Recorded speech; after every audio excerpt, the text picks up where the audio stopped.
तो दोस्तों अब हम इनकी नोज़ में शेडिंग करने वाले हैं। सबसे पहले हम इसमें लाइट शेडिंग करेंगे दोस्तों, और स्टेप बाय स्टेप हम इसमें डार्कनेस बढ़ाएंगे। हमें नीड होगी और जहाँ पर हमें डार्क करने की नीड होगी वहाँ पर हम डार्क शेडिंग करेंगे। तो सबसे पहले हम दोस्तों इसमें 2B पेंसिल से लाइट शेडिंग करेंगे दोस्तों।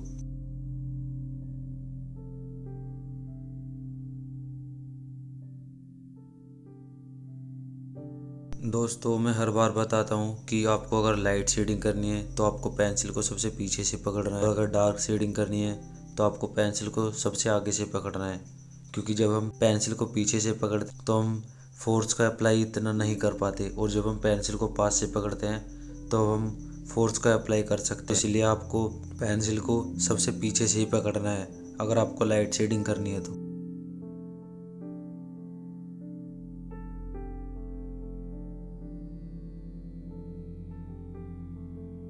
दोस्तों नोज़ का जो डार्क पार्ट है इसमें मैं सबसे पहले लाइट शेडिंग करूँगा, और अब मैं इसमें 10B पेंसिल से डार्क शेडिंग करूँगा।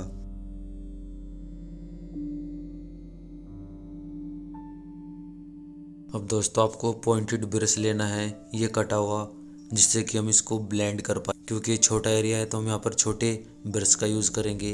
अगर बड़ा एरिया होता तो हम बड़े ब्रश का यूज़ करते दोस्तों। क्योंकि जब हम एरिया के अकॉर्डिंग ब्रश का यूज़ करते हैं काफ़ी स्मूथ और अच्छे रिजल्ट्स देखने को मिलते हैं हमको।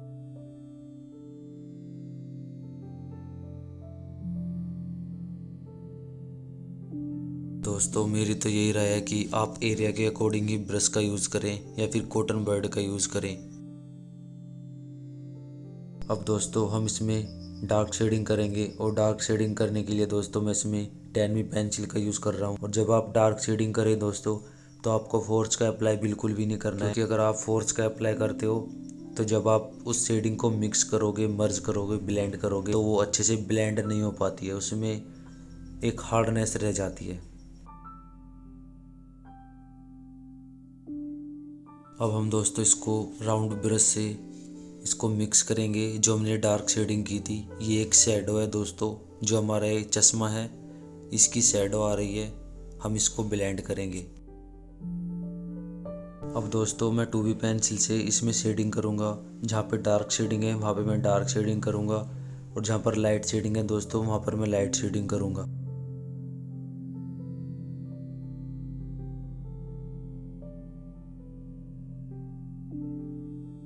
दोस्तों ये नोज़ के पास छोटा छोटा एरिया है, इसको मिक्स करने के लिए इस छोटे राउंड ब्रश का यूज़ करेंगे, जिससे काफ़ी अच्छे से आप शेडिंग को मिक्स कर सकते हो। दोस्तों आप एक बार इसको ट्राई कीजिएगा। जब आप इससे शेडिंग करोगे दोस्तों तो आपको खुद को ही लगेगा कि हाँ आप इससे अच्छे से शेडिंग को मिक्स कर पा रहे हो। जो छोटा एरिया है उसको बहुत ही ज़्यादा अच्छे से आप ब्लेंड कर सकते हो, मिक्स कर सकते हो, जैसे कि आप स्क्रीन पर देख रहे हो दोस्तों।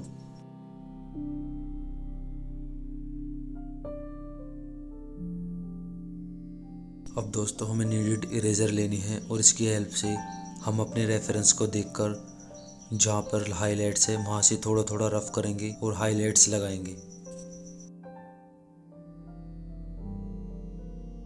अब दोस्तों मैं 10B पेंसिल से जहाँ पर डार्क शेडिंग है वहाँ पर डार्क शेडिंग करूँगा।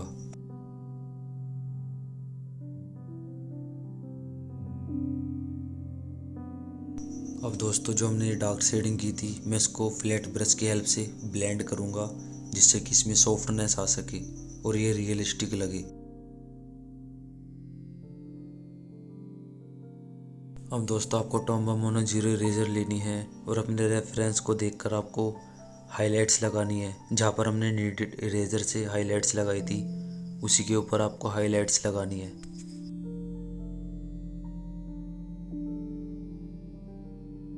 अब दोस्तों चश्मे का जो इधर वाला पार्ट है, गाल वाला पार्ट, हम इसमें शेडिंग करेंगे। सबसे पहले हम इसमें लाइट शेडिंग करेंगे दोस्तों, और फिर स्टेप बाय स्टेप हम इसमें जितनी हमें नीड होगी उसके अकॉर्डिंग हम इसमें डार्कनेस बढ़ाएंगे, डार्क शेडिंग करेंगे।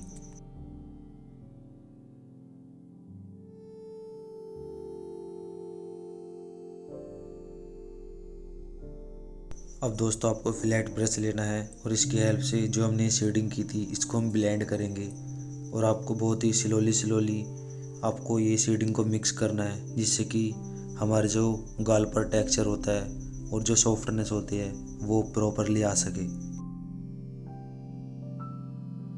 अब दोस्तों मुझे यहाँ पर थोड़ी डार्क शेडिंग की नीड थी, तो मैं यहाँ पर 6B पेंसिल से थोड़ी डार्क शेडिंग करूँगा। जितनी मेरे रेफरेंस में है उसके अकॉर्डिंग मैं यहाँ पर डार्क शेडिंग करूँगा। और आपको डार्क शेडिंग करने के लिए भी दोस्तों अपने हैंड को बहुत ही लाइटली मूव करना है, जिससे कि उसमें हार्डनेस ना आए। क्योंकि अगर आप डार्क शेडिंग करते टाइम उसको एकदम से डार्क कर दोगे तो वो आपसे ब्लेंड नहीं हो पाएगा, मिक्स नहीं हो पाएगा, जिसकी वजह से वो आर्टिफिशियल लगेगा। सो दोस्तों आपको डार्क शेडिंग करते टाइम भी अपने हैंड को बहुत ही लाइटली मूव करना होगा, जिससे कि आपका पोर्ट्रेट बहुत ही ज़्यादा अट्रैक्टिव लगे, रियलिस्टिक लगे। अब दोस्तों आपको फ्लैट ब्रश की हेल्प से इस शेडिंग को ब्लेंड करना है, मिक्स करना है।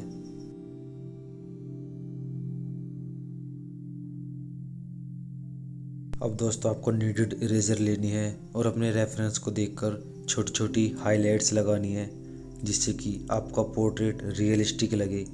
और आपको एकदम से किसी भी चीज़ को हाइलाइट्स नहीं करना है।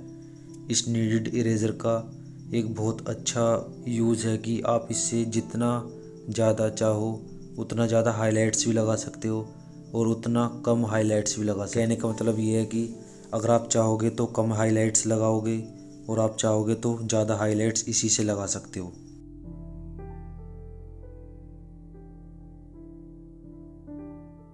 अब हम टॉम्बो मोनो जीरो इरेज़र की हेल्प से इसमें हाइलाइट्स लगाएंगे। जहाँ पर भी आपके रेफरेंस में हाइलाइट्स हैं आपको वहाँ पर हाइलाइट्स लगानी है।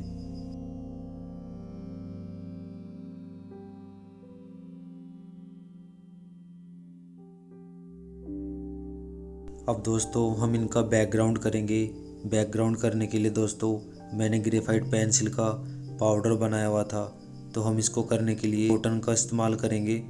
आप कॉटन को ऐसे पकड़िएगा और ग्रेफाइट पाउडर को लेकर ऐसे स्लोली मिक्स कीजिएगा, मर्ज कीजिएगा, तो आपका बैकग्राउंड बहुत ही ज़्यादा स्मूथ और उसमें डेप्थ भी दिखेगी। दोस्तों जब हमारे पोर्ट्रेट में बैकग्राउंड होता है उसमें डेप्थ दिखती है तो वो और भी ज़्यादा 3D रियलिस्टिक लगता है।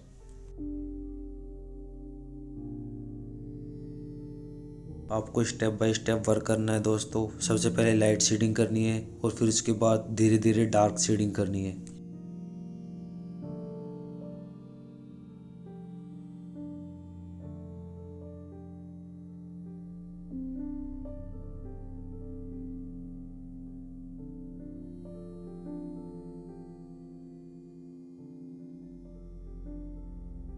अब दोस्तों हम इनके हेयर्स बनाएंगे। आपको हेयर्स बनाने के लिए इसमें सबसे पहले लाइट शेडिंग करनी है और आपको लाइट शेडिंग उसी डायरेक्शन में करनी है। इस डायरेक्शन में आपके रेफरेंस के हेयर्स जा रहे होंगे और आपको एक एक स्ट्रोक अच्छे से लगाना है दोस्तों, कि आपके जो रेफरेंस है, पोर्ट्रेट है, उसका एक एक हेयर्स अच्छे से दिखे।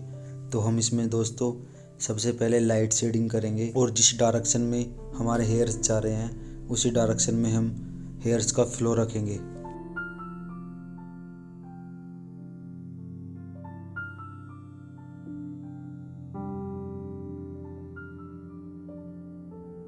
पहले में दोस्तों इधर वाले एरिया में शेडिंग करनी है जहाँ पर मैं शेडिंग कर रहा हूँ।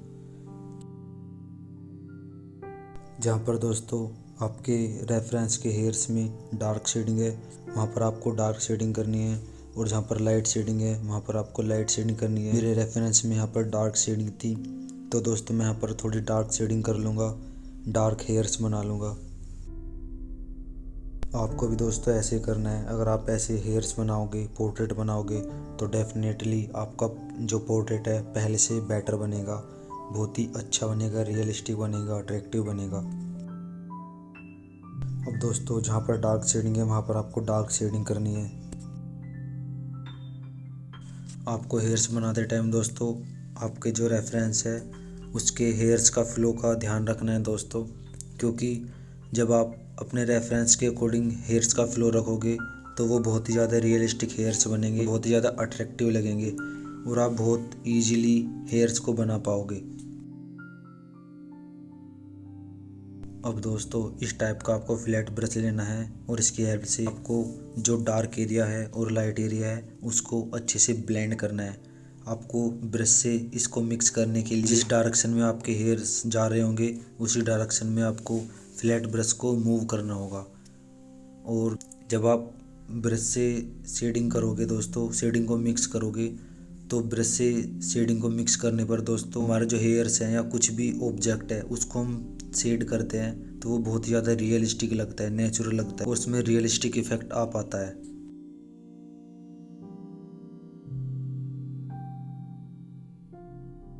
जब दोस्तों आप प्रेशर्स को हैंडल करना सीख जाओगे तो आप आर्ट को बहुत अच्छे से इम्प्रूव कर सकते हो, बहुत अच्छे से शेडिंग कर सकते हो, चाहे वो ब्रश से शेडिंग हो या कोई से भी टूल से शेडिंग हो, आप बहुत ही ज़्यादा अच्छे से शेडिंग कर सकते हो जब आप प्रेशर्स को कंट्रोल करना सीख जाओगे दोस्तों।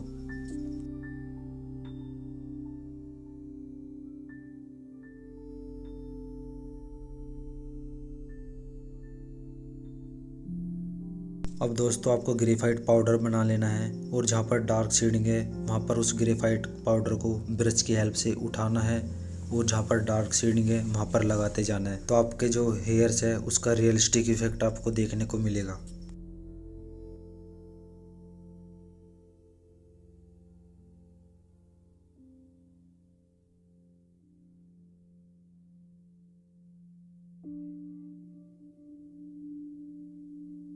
दोस्तों आपको इस टाइप का एक ब्रश लेना है जो कि मैंने आगे से पॉइंटेड काटा हुआ था पेपर कटर की हेल्प से, और इस टूल्स की हेल्प से आप रियलिस्टिक हेयर्स बना सकते हो। डायरेक्शन में आपके लाइट हेयर्स होंगे उस डायरेक्शन में आपको इससे थोड़ी थोड़ी ड्राइंग करनी है, और जब आप इसे ड्राइंग कर दोगे तो उसके बाद आपको इरेजर से इसको रफ करना होगा तो ये हाईलाइट्स हो जाएंगे।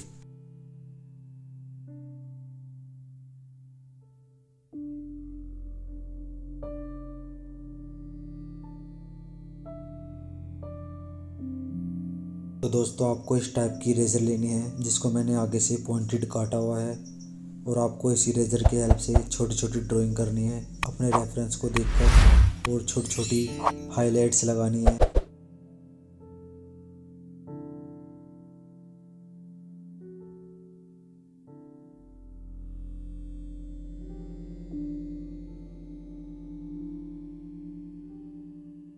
आपको ये हाइलाइट्स उसी डायरेक्शन में लगानी है जिस डायरेक्शन में आपने ब्रश से पेंसिल से शेडिंग की थी, उसी डायरेक्शन में अपने रेफरेंस को देखकर आपको हाइलाइट्स लगानी है।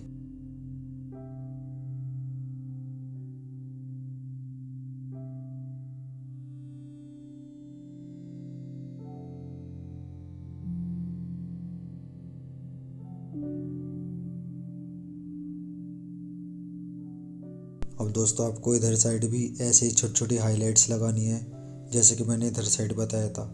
जिस डायरेक्शन में आपके हेयर्स का फ्लो होगा उसी डायरेक्शन में आपको हाइलाइट्स लगानी है।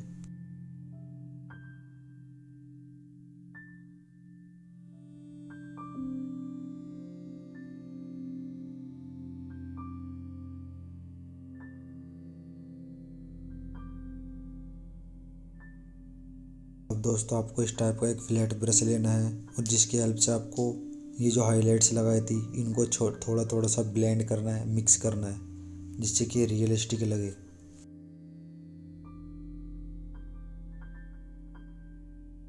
दोस्तों हाइलाइट्स लगाने के लिए आपको अपने रेफरेंस को अच्छे से ऑब्जर्व भी करना है जिससे कि आप अच्छे से हाइलाइट्स लगा पाओ और गलती भी ना करो।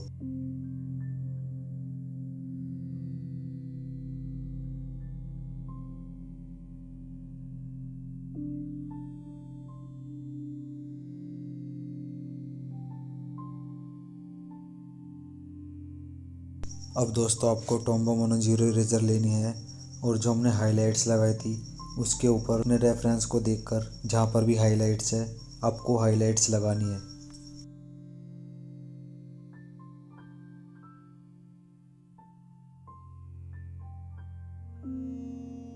अब दोस्तों आपको फ्लैट ब्रश लेना है और इसकी हेल्प से आपको जो हमने हाइलाइट्स लगाई थी उसको थोड़ा थोड़ा सा ब्लेंड करना है।